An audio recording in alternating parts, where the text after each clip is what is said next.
That's us. We started in 2016 with just three of us, and we got five projects, the biggest of which was 50 kilowatts off the ground just in time when the feed-in tariff was going away. That was our first community share offer. We took a bit of a loan then. So our second offer was to pay off the loan, be fully member owned. If memory serves me, that's about 50 members by that point. Our next project was in 2020-21, where we doubled in our kilowatts because we put another 100 on the YMCA building, which I guess you all know YMCA. They accommodate, no, I'm not going to do Nobody's all going to this. do the talks, are they? No, YMCA Hub Freeman Street. They accommodate about 70 bedrooms for young people and do support services. So it's a new building. We put solar on there. Roll forward again last year, we sort of did our biggest yet and took a big step forward in size, put in 300 kilowatts of solar on an apprentice centre where they changed the engineers of the future, welders, pipe fitters, and process chemists. So, lots of keying into the industry of the area and also again on YMCA, which Mhm. brings us right up today. This is our fifth share offer, which now we're presenting with FX.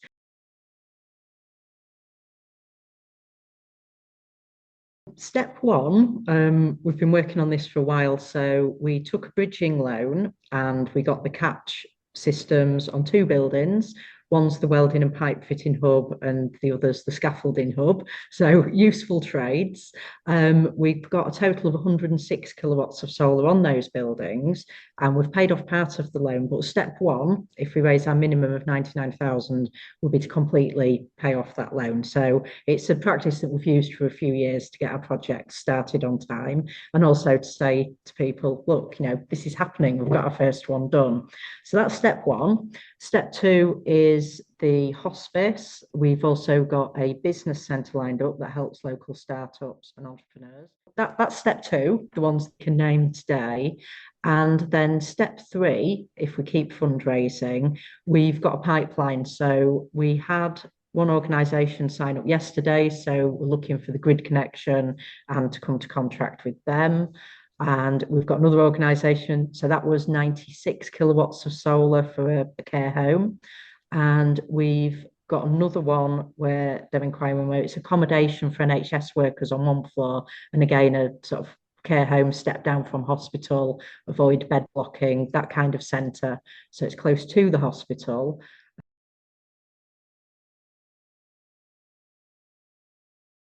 89 tons of CO2 a year, which is from the installations that we describe in the share offer, which is a fair bit, depends which measure you use. It's 9 or 18 houses worth or people worth. So, and that's their entire living over a year. So it's quite a fair saving of CO2. Yeah, and I think when it comes to the social impact, I think every organisation that we've worked with since 2016, since it was launched, really, we've been able to help and support the local community, whether it be the people who would have been homeless if it wasn't for the YMCA, if it's not the future engineers who they need to be looking at that kind of thing. We want to make sure that they are supported as well, through to the Rock Foundation, who support people with mental health and people with learning disabilities.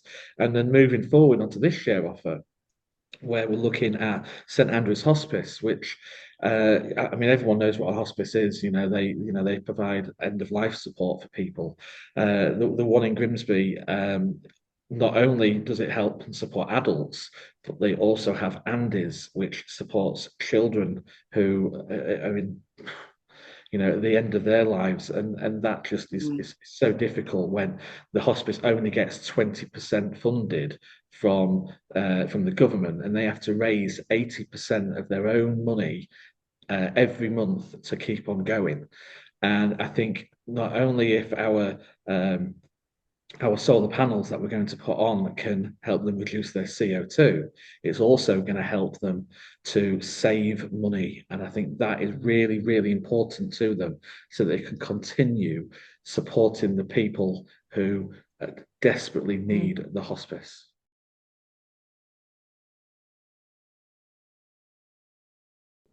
with each building, we have an agreement that they will buy electricity from us at the agreed rate, and we increase the agreed rate by inflation each year.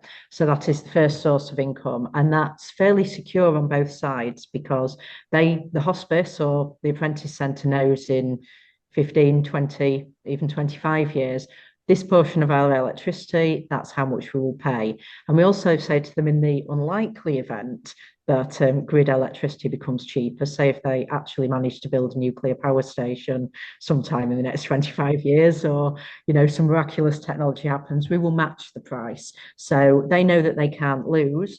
We know what our income will be there.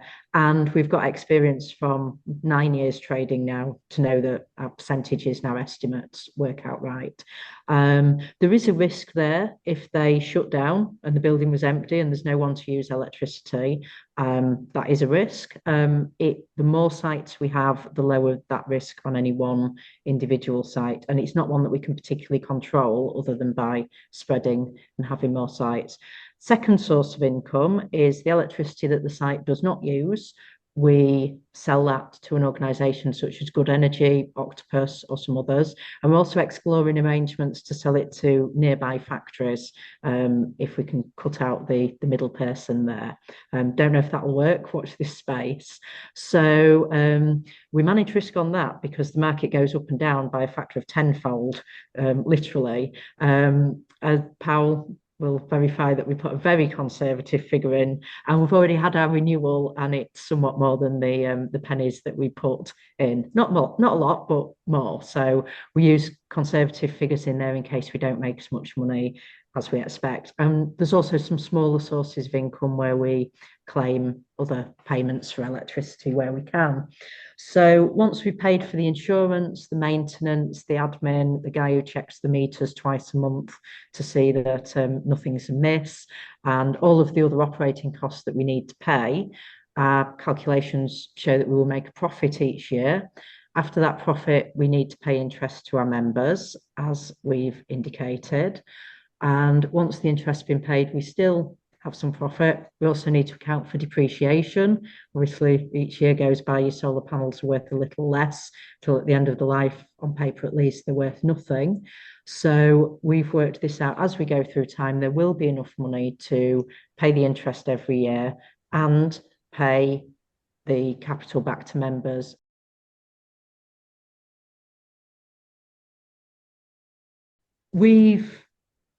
I think we're at a unique point in our 9 year history, really. We've got a track record, we've got a great offer document, we've got a pipeline, we've got the resources that we've assembled here. So please support us, as Steve said, by spreading the word, and as Paul said, by investing, if that's correct and right for you after considering all the advice and notices, and see if you can support us.